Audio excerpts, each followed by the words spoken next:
Hey guys, we got Ryan's 2021 YZ450F, taking this ugly ass stock exhaust and putting on a FMF Titanium.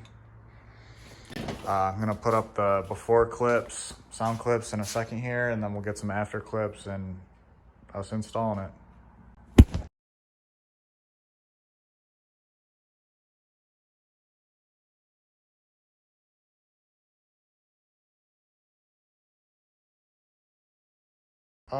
Don't try this at home.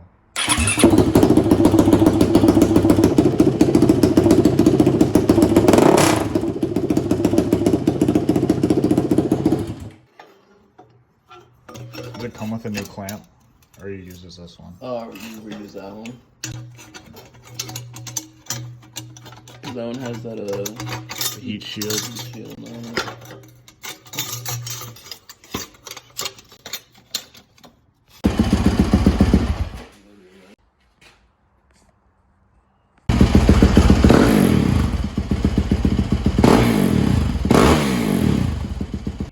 Got it installed, got the clamp tight. Took us literally 5 minutes. I'm gonna start it up and one more time, piss everybody off.